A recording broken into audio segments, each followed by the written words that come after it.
Décibels, d'histoire, la série musique et histoire histoire et musique, de Chandaille et Chignon. le podcast des médiathèques de Saint-Médard-en-Jalles.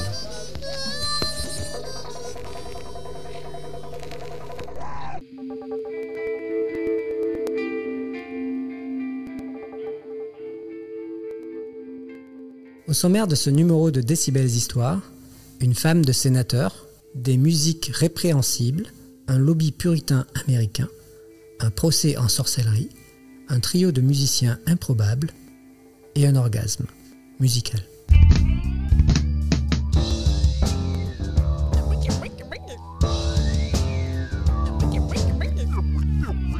Cet entrefilé culturel vous est présenté par Thierry Asdar, bibliothécaire expert des musiques modernes et populaires américaines du XXe siècle. Parce qu'elle possède un pouvoir fédérateur très puissant, la musique est depuis toujours scrutée de très près par les pouvoirs politiques, quels qu'ils soient. Pour cette raison, la musique fait aussi souvent l'objet de censure ou même d'interdiction par ses classes dirigeantes. Les exemples ne manquent pas, même en démocratie. C'est le cas au milieu des années 80, aux États-Unis, où certaines musiques sont jugées inappropriées par les pouvoirs politiques. C'est pour ainsi dire un procès en sorcellerie qui est fait à ces musiques par les sénateurs américains. Les accusations sont nombreuses: blasphème, satanisme, occultisme, incitation à la violence ou à la débauche sexuelle. Les sénateurs, poussés par des associations citoyennes, partent en croisade morale contre l'industrie de la musique. Ce faisant, ils remettent aussi en question le premier amendement de la Constitution des États-Unis d'Amérique, relatif à la liberté d'expression. C'est ici l'éternelle bataille entre liberté d'expression et censure qui se joue une nouvelle fois. Cette histoire délirante, aussi essentielle que ridicule, débute simplement avec l'achat d'un disque, Purple Rain de Prince. Un jour de 1985, Madame Tipper Gore, femme du sénateur Al Gore, membre du Parti démocrate américain, achète ce disque qu'elle écoute avec sa fille alors âgée de 11 ans. Tout se passe bien jusqu'à la 5e chanson, Darling Nikki, où Prince évoque manifestement la pratique de la masturbation féminine. Et là, c'est le drame. Madame Gore est mortifiée, elle s'étouffe sur place, ses oreilles saignent. Cette musique n'est pas convenable.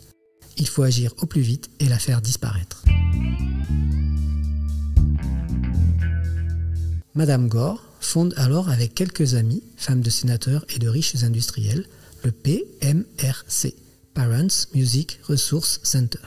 Un lobby puritain et bien pensant qui se fixe pour mission de lutter contre la musique jugée maléfique et décadente qui pervertit la jeunesse américaine.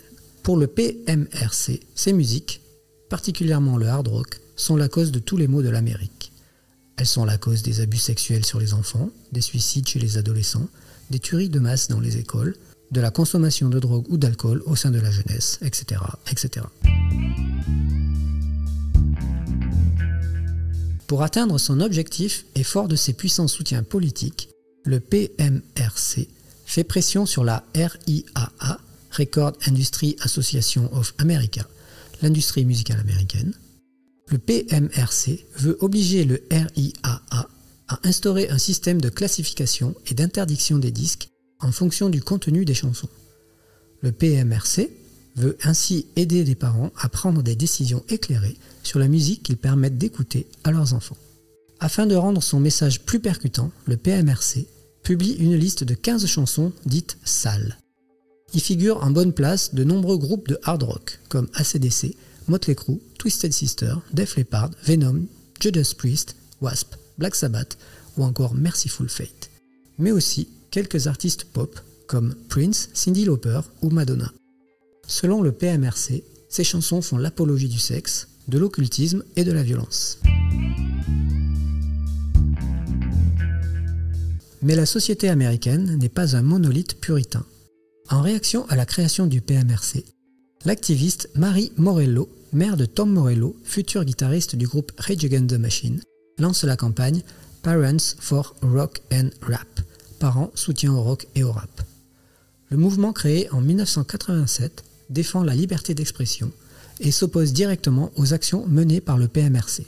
Décibels Histoire, La série musique et histoire histoire et musique, de Chandaille et Chignon. le podcast des médiathèques de Saint-Médard-en-Jalles.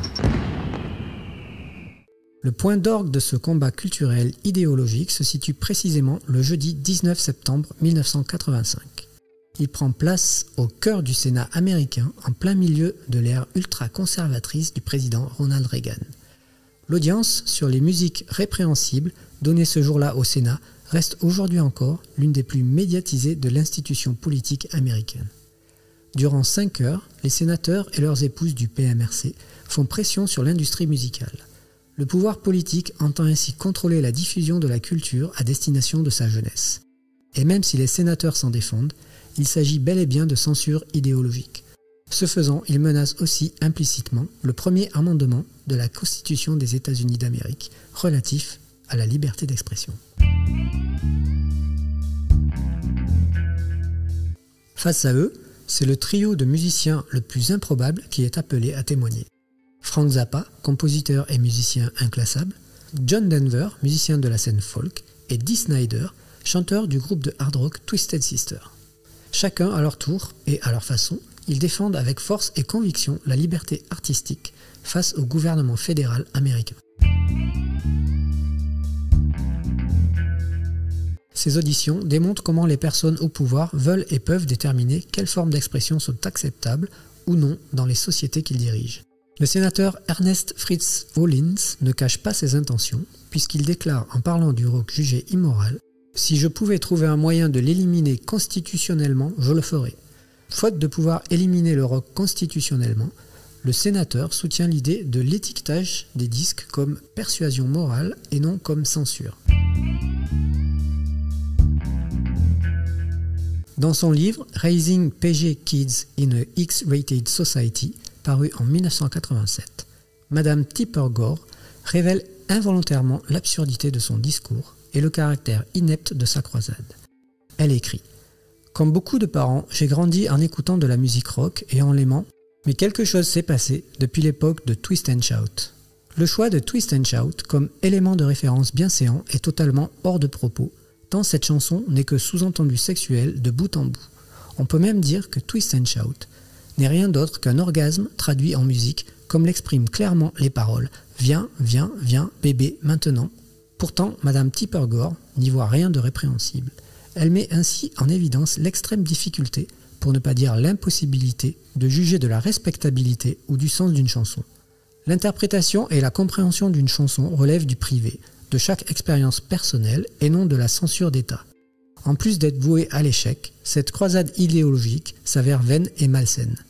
Tout comme Tipper Gore avec Twist and Shout, la sénatrice Paula Hawkins évoque, elle, l'ère apparemment plus innocente d'Elvis. Tout ceci révèle une ignorance totale de l'histoire musicale, ce qui ne serait pas si grave si ces déclarations n'avaient pas lieu au Sénat afin de légiférer sur la valeur d'un type de musique par rapport à un autre. En réalité, les dés sont pipés d'avance dans ce face-à-face entre le PMRC et le RIAA. D'un côté, le Sénat américain, guidé par le PMRC, veut imposer l'ajout d'une étiquette d'avertissement sur les disques jugés répréhensibles au RIAA. D'un autre côté, le RIAA fait pression sur les sénateurs pour obtenir une nouvelle taxe appliquée aux cassettes vierges qui permettent de copier gratuitement leurs disques. Le terrain d'entente semble tout trouver. Le RIAA accepte d'apposer une étiquette sur certains disques jugés dérangeants par le PMRC. En échange, les sénateurs, dont les membres du comité, le sénateur Al Gore, le sénateur Ernest Fritz Holling et le président John Danforth, sont tous mariés à des membres du PMRC, votent la nouvelle taxe sur les cassettes vierges voulue par le RIAA.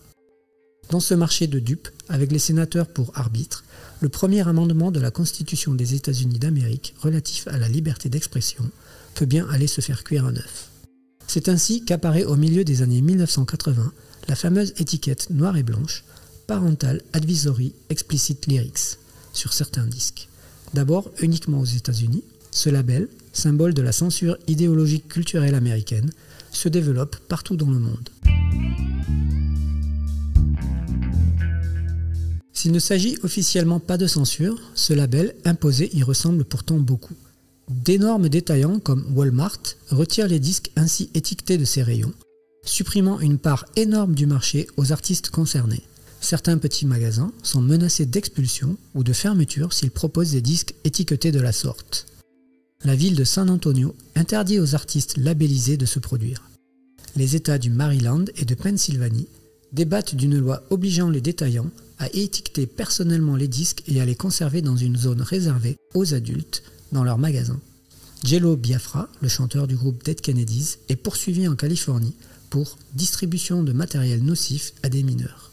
Le PMRC porte plainte contre lui. Tipper Gore s'exprime personnellement pour soutenir les poursuites contre Jello Biafra. L'affaire est finalement rejetée par un juge. On touche au comble de l'absurde quand en 1987, l'album Jazz from Hell de Frank Zappa se voit affublé de l'étiquette avertissement parental, paroles explicites, alors qu'il s'agit d'un disque entièrement instrumental. C'est bien une croisade puritaine menée par le PMRC et le pouvoir politique qui accompagne l'apparition de cette étiquette sur les disques. Bibliothécaire, spécialiste en rien, Ou presque. intéressé partout. Plus ou moins. Chandail et Chignon, le podcast vraiment très intéressant. Hallucinant. C'est possible ça? Si cette censure est au départ principalement destinée aux musiques rock et plus particulièrement au hard rock et au heavy metal, le milieu des années 80 marque aussi l'émergence des musiques rap aux États-Unis. En 1985, le gangsta rap en est encore à ses débuts, mais le genre s'attire rapidement les foudres du PMRC. Le musicien américain Ice-T est le premier rappeur à se voir attribuer le sticker Parental Advisory Explicit Lyrics pour son premier album Rhyme Pays en 1987. Porté par le succès du single 6 and the Morning, le disque grimpe à la place 93 du Billboard 200. Ce disque, considéré comme fondateur du style gangsta rap, porte le label Parental Advisory comme un étendard. Dès lors, gangsta rap et label Parent Advisory sont indissociables. Par la suite, la plupart des albums majeurs du rap revendiquent et portent ce label Parental Advisory avec fierté. Le phénomène est tel que cette étiquette noire et blanche devient un élément graphique à part entière des pochettes de disques. En 1994, une enquête révèle que 8% de la production musicale porte l'étiquette Parental Advisory. Parmi tous ces disques, le heavy metal représente seulement 13%, tandis que le rap représente 51% de ces étiquettes. Il n'est donc pas étonnant qu'en 2015, l'affiche du film biographique sur le groupe de rap NWA Straight Outta Compton détourne le logo du Parental Advisory. Durant les années 90, l'étiquette noire et blanche du Parental Advisory devient le label ultime du cool pour la génération hip-hop. De la même façon, elle représente une fierté dans le monde du rock et particulièrement au sein de la communauté hard rock et heavy metal. Tout bon disque de rap ou de metal doit afficher cette étiquette devenue un symbole de rébellion et d'authenticité. Le Parental Advisory se fait rapidement récupérer par le monde de la mode et devient un élément remarquable de la pop culture. On retrouve les codes graphiques de cette étiquette partout. Accessoires et vêtements en tout genre arborent ce logo. Aujourd'hui, le label Parental Advisory, en français avertissement parental, semble bien désuet suite à l'effondrement de l'industrie du disque. Pourtant, la menace de censure idéologique culturelle qu'il représente reste bien présente. L'industrie musicale a basculé tout entière vers l'économie numérique. Le contrôle parental a lui aussi muté. L'étiquette noire et blanche existe toujours sous d'autres formes numériques. La mention Parental Advisory Explicit Lyrics reste par exemple inscrite dans les métadonnées des morceaux sur iTunes. On peut aussi citer la technologie d'Apple, permettant de scanner les chansons afin d'en supprimer des parties jugées inappropriées. L'éternelle bataille entre liberté d'expression et censure est donc loin d'être terminée. Semez vos envies et cultivez votre curiosité en attendant le prochain podcast des médiathèques de Saint-Médard-en-Jalles. Abonne-toi. C'est comme ça que tu l'avais imaginé? Non, c'est pas top, c'est pas top. Ça c'est moche ça. Ça c'est très très moche. Décibel, Histoires. la série musique et histoire Histoire et musique. de Chandail et Chignon. Le podcast des médiathèques de Saint-Médard-en-Jalles.